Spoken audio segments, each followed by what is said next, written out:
ยังเก็บมันไว้อยู่หรือบ่เสื้อตัวนั้นที่เซ็นให้กันก่อนจากลา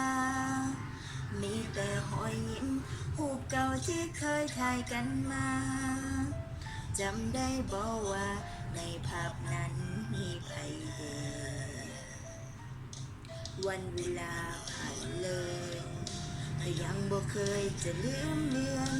เปรียบดังเหมือนทุกอย่างที่เกิดขึ้นในเมื่อวานขอเสียงทุกคนที่คิดฮอดหมอเจ็บฝังใจอยู่ใส่ผู้ใดที่คิดฮอดมองเราตอนนั้นหรือยังได้ใส่ชีวิตร่วมกันยินดีนำเด้อคิดฮอดกินโซขาวสาวเปียกผม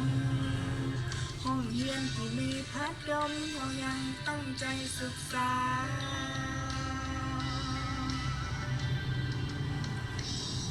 ถึงคืนและวันจะหมุนไป5 ปี10 ปีฝันคืนหมื่นวันนับจากนี้ภาพเก่าเหล่านั้นมันจำฝังใจบ่เคยลืมติดอยู่ภายในเพลงดีๆชีวิตมอปลายมิตรภาพเรานั้น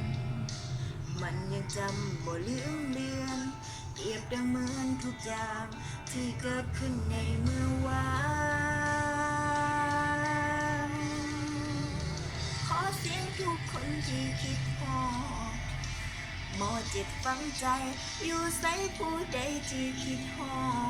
ดแฟนเก่าตอนนั้นหรือยังได้ใส่ชีวิตร่วมกัน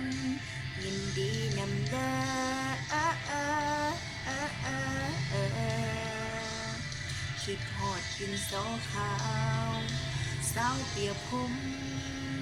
ห้องเรียนที่ฮึกอบผมเป็นพวกเขาได้ดี